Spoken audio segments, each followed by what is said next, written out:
Hi, welcome to Geetha Saraswati boutique. இன்றைக்கி இந்த வீடியோவில் நம்ம என்ன பார்க்க போகிறோன்னு பார்த்தீங்கன்னா, 3 நாளாக நான் என்ன ஒர்க் பண்ணிகிட்டு இருந்தேன். ஹாஸ்பிட்டலுக்கு போயிட்டு வந்துட்டு 2 நாள், நேற்று இன்றைக்கி மட்டும்தான் போகலை. என்ன ஒர்க்கு நான் பார்த்துக்கிட்டு இருந்தேன் அப்படிங்கிறத பார்க்கலாம். ஒரு 6 சாதா ப்ளவுஸ் வந்து ஃபினிஷ் பண்ணி வச்சுருந்தேன். கொக்கி வைக்கிறத வச்சுருந்தேன். கொக்கி வைக்கல அப்படிங்கிறத இனிமேல் தான் ஹூக் கட்டணும். 3 ப்ளவுஸ் வந்து பார்த்தீங்க அப்படின்னா லைனிங் ப்ளவுஸு. இதுக்கு இடையில வந்து நைட்டி ஓர் அடிக்கிறது, சாரீ ஓர் அடிக்கிறது, இந்த மாதிரியான சின்ன சின்ன ஒர்க்ஸ் எல்லாம் வரும். இதையும் வந்து நடுவில் முடித்து கொடுத்துட்டு தான் இருந்தேன். அதுக்கப்புறம் பார்த்தீங்கன்னா ப்ளவுஸ் வந்து கட் பண்ணி வைக்கிற ப்ளவுஸுமே என்னால் எப்போ டைம் இருக்கோ அப்போ வந்துட்டு கட் பண்ணி வச்சுப்பேன். ஒருத்தவங்களுக்கு 2 ப்ளவுஸு, இன்னொருத்தவங்களுக்கு 3 ப்ளவுஸு, இன்னொருத்தவங்களுக்கு 4 ப்ளவுஸு, இந்த மாதிரி எல்லாம் ப்ளவுஸ் எல்லாம் கட் பண்ணி வச்சுருந்தேன்.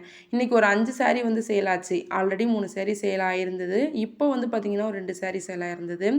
3 சாரியோட ரேட் வந்து பார்த்தீங்க அப்படின்னா ஒரு சாரீ 370. பிங்க் கலர் சாரியோட ரேட்டு 370, மித்ததெல்லாம் இரநூறுபா சாரீ தான்.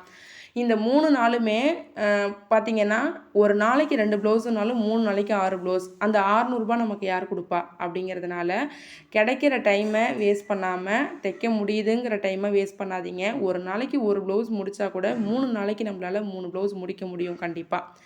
இதுதான் என்னோட 3 நாளையோட ஒர்க்கு.